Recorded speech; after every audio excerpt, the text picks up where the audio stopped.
Good afternoon, everyone. Welcome back to the ObaNutrition channel. I hope you are having a lovely weekend. I'm also having one.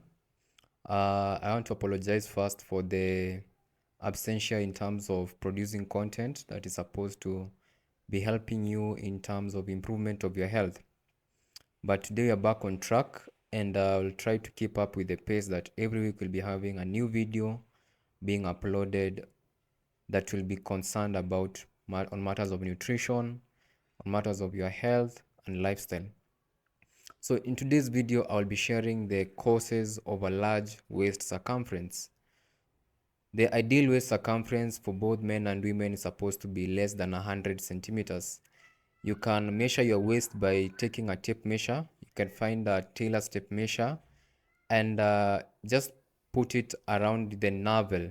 It goes around from the back to the front or from the front to the back, but it passes through your navel and you measure it. So if you measure it, it's supposed to be less than 100 centimeters if you're having a good waist circumference.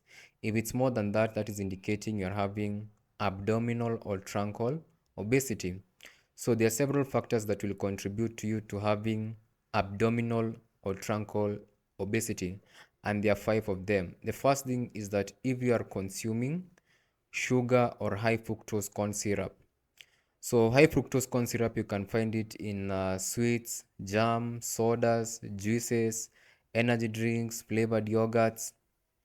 And the reason sugar and high fructose corn syrup contribute to you having a larger waist is because of the fructose content.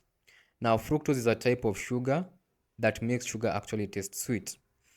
And if you are consuming high portions of it, only the liver can use it for energy. No other organ in the body can use fructose for energy. That means your heart cannot use the fructose found in sugar for energy. Your brain cannot use fructose for sugar that is found in sugar for energy at all. So if you have been leaking sugar on the table, saying that your brain needs sugar, you've been lying to yourself, because the type of sugar found in that sugar, table sugar cannot be used by the brain. Therefore, it means that the liver is overburdened by a lot of fructose. And what the liver will do is that it will convert all those fructose sugars into fats which are called triglycerides. This is the most dangerous form of cholesterol. So they will be converted to those triglycerides, and those will be deposited around your abdomen, that where your liver is. This type of condition is scientifically known as non-alcoholic fatty liver disease. This way you are having a larger belly, not because of consuming alcohol, but because of consuming food that has high levels of fructose, like the sodas. The second cause is usually consumption of alcohol, and in the same manner as fructose, or how the fructose contains sugar, alcohol can only be used by the liver in production of energy. So the liver is overburdened also at the same time with a lot of sugars that are coming from this alcohol. What the liver does is that it converts all of them into fats. And these fats are then also stored around the liver. When they are stored around the liver, it also results in now alcoholic fatty liver disease. This way you're having a fatty liver now being caused by alcohol. The second mechanism as to how alcohol causes you to have abdominal obesity is that alcohol damages the liver. When the liver is damaged, we end up with fluid accumulation in the peritoneal cavity in the abdomen, what is called ascites. So one tends to have a pot belly that is now filled with water, just water alone. So the alcoholic fatty liver disease will mostly manifest by you having fats around the liver, or sometimes you having water accumulating around the liver. The third thing is consumption of wheat. Now wheat will result in you having a belly, reason being because it has a very high glycemic index.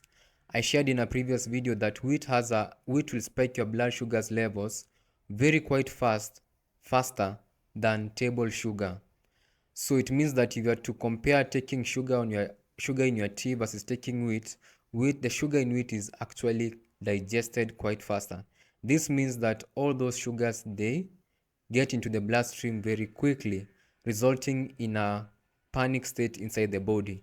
So once this happens, insulin is now produced at a higher portion to be able to deal with the situation. Once insulin is produced, It does its work within a period of 2 hours. All those sugars are converted to fats or sometimes energy if you're doing any form of activity. But most of the time you'll find it being converted to fats because most consumers of wheat are also practicing sedentarism. Once they are converted to fats, what ends up happening is that they also get stored in the fatty tissues. Secondly, is that wheat itself is very addictive. And being addictive, it means that you'll always have this desire or this craving to consume it. You might be feeling hungry, but you don't want anything else except chapatis. Even if someone was to offer you ugali, you'd say, I just want the chapatis. Even if someone was to offer you rice, you'd say just chapatis, because it has this glutamorphin like addictive, which is found also in things like cocaine, in heroin, that makes you want to just consume it and nothing else, and that results in just overeating of it. What does this mean? That means you'll always be in this perpetual state of producing insulin. And the other problem is that every time you're producing insulin, after 2 hours, you'll have a sugar crash. This is where you're feeling now low moods, you're not energetic as before, because all the sugars that had spiked up, they have all been cleared out of your bloodstream. So you end up in a non-excited state. Therefore, you'll also crave again to eat more of it, resulting in that perpetual state of overproducing insulin. If you always produce insulin, the only thing that will happen is that you'll be storing fats, and these fats will also get deposited around the liver. Now, this type of obesity is what we call the wheat belly, a belly now being caused by you consuming a lot of wheat.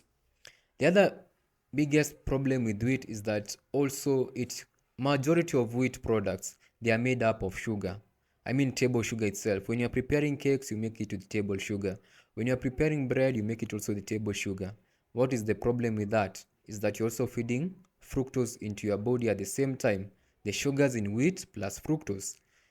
Also, these wheat products are also consumed with sugar. You'll find someone taking cakes with soda, someone taking bread with sugared tea. That means you're also supplying more fructose to your body. More supply of fructose means more conversion of it into fats, which are deposited around the liver, resulting in abdominal obesity. The fourth thing that can result in you having abdominal obesity is overeating. If you're eating more than 3 meals in a day, that is, you're having snacks in between your meals, or you're having 4, 5, 6, 7, 8 meals in a day, it only means that you're overeating. Anything that is above 3 meals a day, unless you're pregnant or unless you're a child, that is overeating actually. And that only results in more production of insulin, because the moment food gets into your tongue, the moment food touches your tongue, insulin is produced as a defense mechanism to protect the body against elevated blood sugar levels. The only difference is at that moment when you're putting food on your tongue, the dose is very small. But as you continue eating and the food gets digested, the dose of insulin goes higher and higher. So after some time, if what you are overeating is a simple carbohydrate like bread, that means that you'll end up with very high insulin levels if you're eating this bread, even if it's a single slice of bread. But every minute you are having, every 1 hour, you're eating maybe a slice of bread or a piece of biscuit, you'll be in that state of perpetual production of insulin.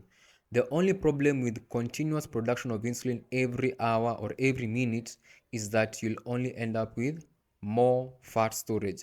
Your body is just tuned to store, store, store, store, not burning.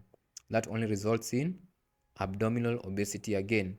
So if you're doing anything more than 3 meals a day, and I mean 3 meals a day without snacks, if you're doing anything more than that, you are overeating.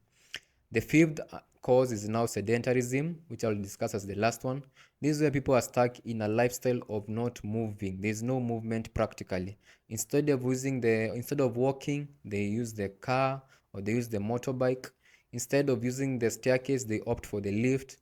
Instead of doing some house chores, they tend to uh, to designate or to assign those house chores to other people. That means their body is stuck in a point of no movement. When there's no movement, it means that all the food that you are consuming for energy, they are all getting stored. They are not getting burnt up, for production of energy, so that you can have those calories burning and you being able to lose weight. So all that happens is just storage of weight, and that results in you gaining a lot of weight around the abdomen, because the first point in which you gain extra weight is around the abdomen as it spreads to other body parts.